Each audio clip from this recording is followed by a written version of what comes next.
Hi, how you doing? Some of you may be aware I've got a channel called Box on a Box Rock on Celluloid. So a lot of these kind of talking head videos I'm doing, I'm now putting on that channel, and not this channel, EBGT, and my guitar tuition channel. But this is about guitar playing, so I thought I would do this video specifically for this channel, but I'll probably share it on the other one as well. So it's weird, but basically with the passing of Eddie Van Halen recently, it just got me thinking about what inspired me to take up guitar, and what were the sort of initial players where you're like, oh, that guy's awesome, you know? Because what happened with Eddie Van Halen was I'd tried learning guitar when I was younger, and then had some time away from it, and then I heard Eddie Van Halen, and then came back to it and didn't look back. But prior to that, I'd had another go at it. But I was kind of thinking about my past, and something sort of touched a little chord with me. Is when Freddie Mercury died. Around that time, I was at home visiting my parents, and my father told me that whenever Queen was on, Bohemian Rhapsody was on Top of the Pops. Obviously, it was, for those of you not aware, it was #1 for 9 weeks, and we only had 3 TV channels back then. So Top of the Pops, the music show, was such a big thing in the household, particularly because my brothers were of an age where they were probably getting into pop and rock music. So every time the Top of the Pops was on, I would just sit in front of the TV, transfixed by Queen in their triangle. And I was thinking about it the other day, and I thought, well, that's probably my first exposure to proper guitar playing. If you think about Bohemian Rhapsody, once that middle section, the guitar solo kicks in, obviously it's a great solo, and then you've got like the heavy bit, and what I think is important about that is, like, when you're very young, is for someone like me, I'd imagine, is you're seeing someone like Brian May, who's an awesome guitar player, but you're getting a close-up of his fingers, you're seeing how he holds his guitar, and things like this are really important. I mean, I teach guitar, and you'd be amazed how many people you sit a guitar on the lap and they don't really know how to sit with it. They don't know how to be with the guitar. And then it occurred to me, a lot of people don't watch guitar players. They hear it or see it, but they're not really looking. And I sort of thought back from when I first picked up a guitar. Even though I struggled to learn, I've always known how to sit with a guitar and how it should be held, and like how it should be on my body. I was thinking, why is that? And I think it was like watching things like Top of the Pops, watching in concert films, things like that when I was younger, and seeing how guitar players do it. Now, as a young kid, I'm not there watching going, oh, he's doing that, he's doing this, but it's that subconscious thing getting in your brain. That got me thinking, what some of these, first guitarists to kind of catch my attention even before I played guitar, or was, just struggling with DNA chords. So Brian May would be the first time, I think, even though I wouldn't consciously realise it at the time, where I've gone, that's what a guitarist does. That guitarist's really good. And what he does in the band's important. I think the next person or persons to do that would probably be Scott Gorham and Brian Robertson. I've got a little list of this quite a bit. Again, Thin Lizzy was starting, had hit singles, from 1976, Boys Are Back in Town. Later on, you had Waiting for an Alibi. There's quite a big gap there. Tracks like that. And again, I remember Scott Gorham, he's got the long hair, he's got a Les Paul. He stood out as like being like, oh, that guy's playing guitar, he's really cool.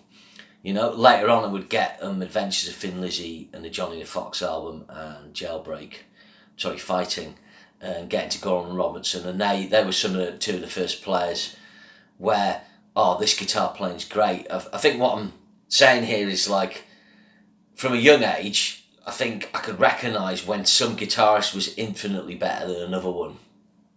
I could recognise, even though I couldn't play it and it was a million miles off, you could hear when one player, there's something about what that person's doing that's better than that other thing I heard. Obviously, when I first got into Rock the Access band, and what I mean by that, it's like the first band that really gets you into the genre of heavy metal, hard rock, was AC/DC. So basically, they had the hit single Touch Too Much at the end of the 70s.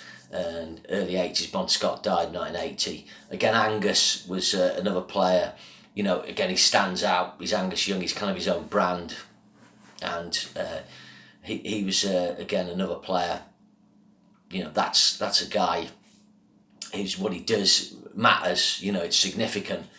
Sort of after that, the first player I really got into, and again, it was that thing I was just briefly talking about, where it's like, oh, what he does, you know, is amazing, you know. And it was Michael Schenker, because the first single I got was Armed and Ready by MSG. And if you think about it, no disrespect to Brian Robinson, Scott Graham, Angus Young, or Brian May, they're all brilliant players, but Michael Schenker, you can hear there's a kind of evolution in the technique. So that was like my first like real hero, you know. He had the Flying V as well, which I'll just jump ahead one here, but that kind of brings me to a couple of other guys, which are Keke Dan and Glenn Tipton. Obviously, Keke Dan had the Michael Schenker, the Flying V, and the leather, the blonde hair. And when I was younger, I assumed he did all the solos, you know, in Judas Priest, because, you know, he's got the Flying V and so on. But I'd seen Judas Priest on Top of the Pops 79 with a Take on the World, and when the new Wobben hit, and 1980, and metal started getting big, obviously Judas Priest became one of my favourite bands. So Keke and Glenn, that duo, like Gorham and Robertson, became two players who had an impact, you know, in the terms of their look, being a guitar team, and the fact they worked as a team, and you know, doing great solos. I think particularly by the time of the Hot Rockin' solo, with those great pinch harmonics, and then the next just Screaming for Vengeance, where their playing really went up a notch. Again, me still on DNA chords and playing Smoke on the Water riff, completely incapable of playing anything like that. But again, that recognition in your mind, oh, these guys have stepped up, you know, you could hear it. Another guy in 1980 who had Deepest Purple was Richie Blackmore. Again, very charismatic, stands out as an important guitar player, stands out as an important creator. And I would say the Highway Star would be the solo, and Child in Time that kind of stood out to me as a young child. Next couple of players would be related to the Scorpions. The first time we had some Scorpions like Animal Magnetism. In actual fact, we had the Make It Real single, I remember now, and the B-side was Don't Make No Promises. Great solo by Matthias Jabs. Later on, I heard someone brought over In Trance by the Scorpions, and Uli John Moffat was my first exposure to him, and the Dark Lady solo. I just couldn't believe it. You know, that incredible whammy bar work he does on that track. You know, you're instantly aware that you're hearing something that's, like I said, it's this notch up. You know, it's going up a notch. Close to this time, I think I've been to see The Song Remains the Same. We had a local picture house cinema in Kendal called the Palladium, and they showed a screening of Song Remains the Same's Led Zeppelin, so I went down to see that. My brother, I went with him and his mates. They were far older than me, and I was like the weird younger brother who was into rock. But again, at that time I remember seeing Jimmy Page and been blown away on the screen. You've got loads of close-ups. Again, it's that thing, what does a guitar player do? How does he hold the guitar? How does he finger stuff? How does he perform? What is his function, you know, on stage? Next player to make a big impact, we got into 1981. I'd had his album on the track on the Kilowatts compilation. That'd be Frank Marino. I remember my brothers going to see him at Port Vale Heavy Metal Holocaust Festival in the summer of 1981. I think when they came back, the first thing I said, what was Frank Marino like? Did he do a solo spot? But my brother had, we had the Power of Rock and Roll album. I think that was the first one we got in the summer of 81.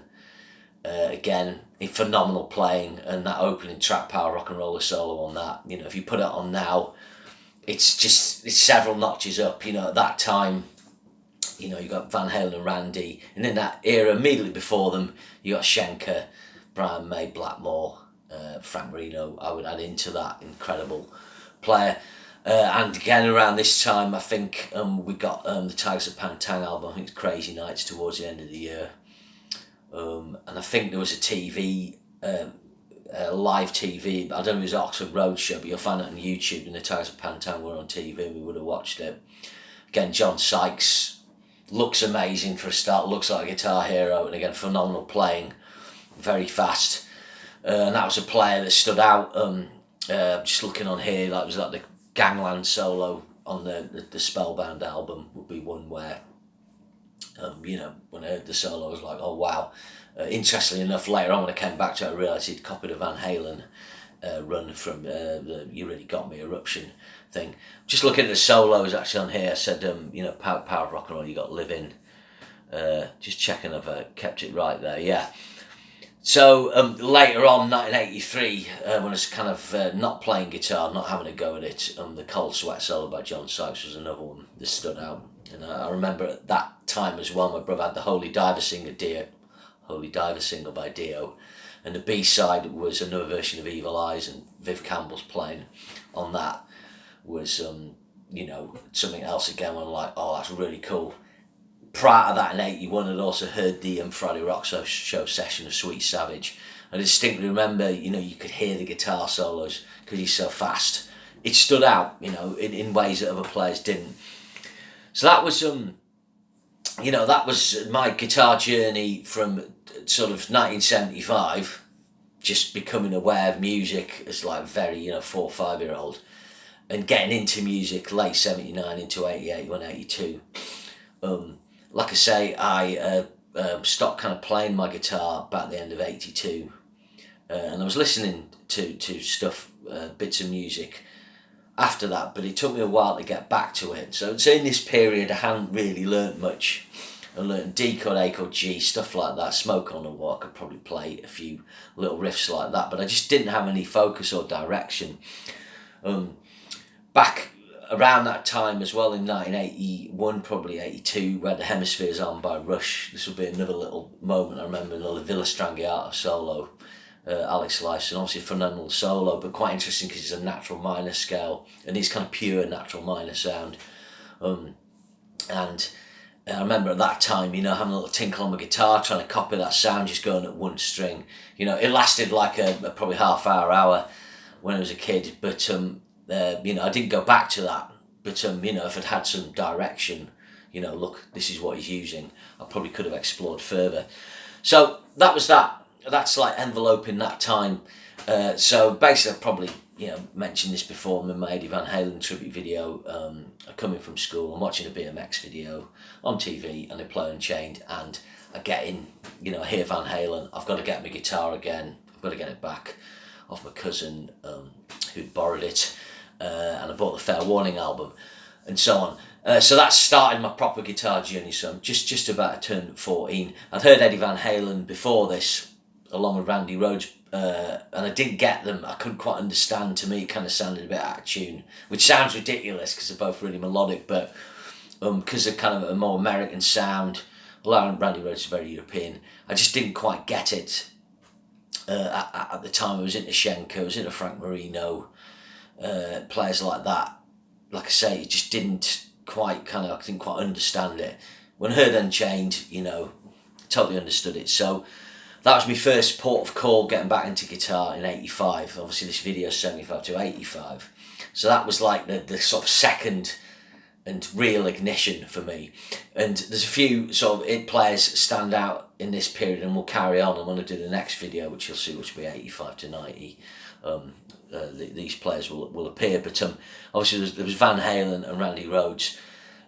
We got into Ozzy Osbourne around this time because the Ozzy Live at Salt Lake City video was on TV. But we'll come to that in a sec. Prior to that, we got two key hair metal albums for me, which was Tooth and Nail by Dokken, and Out of the Cellar by Rat, and Invasion of Your Privacy by Rat. In actual fact, my bro got Invasion of Your Privacy by Rat first. And those really stood out. The rhythm guitar sound on Invasion of Your Privacy, and the first sort of solo on You're in Love, you know, that really shook my world.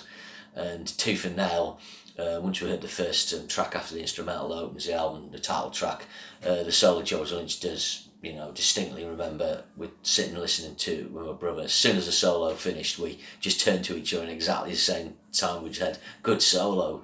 It just, you know, it was mind-blowing to kind of hear that. Obviously I'd heard Van Halen, and then what Lynch was doing the Van Halen thing, as I later realised, but kind of a more European Schenker vibe. So in some ways he was combining, you know, the two, the amazing Guitar Hero I heard back in 80, and the Guitar Hero who'd reignited my interest in guitar.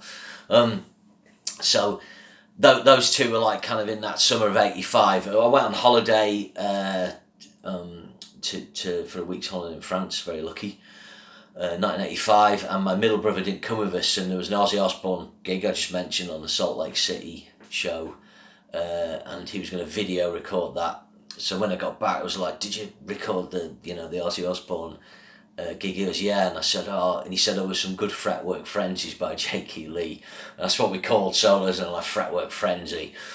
And this is like a real big turning point, because when I could watch the Salt Lake City, I could see what guitarists did properly. And I watched that video over and over, and it took me ages to work out what he was doing. When he did two-handed tapping, I thought he was just picking the strings quickly. But then later on I realised, oh, that's tapping. I learned so much from that. So that was watched on a loop, that, and J.K. Lee was, my favourite guitarist at that point. I bought the Bark at the Moon album later on, the Ultimate Sin. I've got to say that although I love J.K. Lee, I always felt it was better live. I always felt on the Salt Lake City his live playing came across better than it did on record. Nothing wrong with his playing on the record, it was just something about how they captured his sound. It just didn't quite do it. You didn't get the aggression and fire that you get on a live video. And Randy Rhoads at this time, because we were getting into Ozzy, obviously we had the Ozzy Osbourne Blizzard of Oz, which I learned quite a bit of, on the Diary of a Madman. And I always preferred the Diary of a Madman, and to this day, I think that's a much better album. I think his playing's better. I think most connoisseurs generally recognise that. So again, these were core things. And like I said, I was listening to Matthias Jabs again as well, like the Scorpions, like Love at First Sting, discovered that. And here's a weird one. So the last thing in this period, before, when I do the next video, this will kind of overlap. But this is a guy I never went back to. But for a brief period, I was really into his playing. But again, I learned so much watching it, and it's actually Richie Sambora.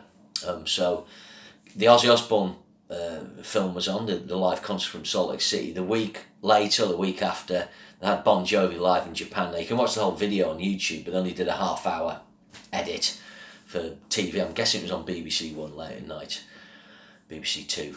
So Richie Sambora on this, he's got a kind of Hamer Explorer with Floyd Rose, and then he's got his kind of custom Les Paul made by some Luthier. It's when Bon Jovi, a proper hair metal band, AOR, not like they are now. So they play Breakout, they play Roulette, In and Out of Love. It's pretty rocking, but what was interesting, Sambora's playing's great on this, and at that time he's doing the kind of Van Halen job in Bon Jovi, so he's doing a lot of whammies, he's doing two-hand tapping, he's doing tapping and sliding. And again, you got great close-ups on his fingers. He does a thing where he dips the bar, slurring, and even though I didn't have a whammy bar, by watching that I could work out what he did with a whammy bar when he got it. And as soon as my mate got a whammy bar on his guitar, as soon as I picked it up, I was like, oh, I could do this, and I could hit a harmonic and dive bomb it. It wasn't a very good bridge. It took getting a Floyd Rose type system to do all that, but that was the interesting thing back then. You could see techniques, and you realised, all right, when I get, the tool to do it, I'll be able to do that. And Sambora's playing and he's performing again. He's great. He puts on a really good show. He's got loads of cool moves. He kind of opens his mouth a lot and really gets into it. And it was good. He was going on the Slipper and Wet album as well on some tracks, but then he just kind of lost interest. He kind of became more this Eric Clapton type of player. But I'd be in denial if I didn't say I really like Bon Jovi, principally from 85 to 86, but I still had the New Jersey album as well, and I like some of that. But watching his guitar solos and being able to watch him up close really, really inspired us. So that, those few months when I got back into guitar, so the end of April 85 into the winter, those are the things that were inspiring us, and, obviously the previous things I mentioned. So in the next video, there'll be the overlap where I cover 85 to 90, and I'll talk about all the guitarists who inspired me, and there's a lot of them. And I'll probably pick a top 10, but there'll probably be another video where I nail into that. Cheers, thanks very much.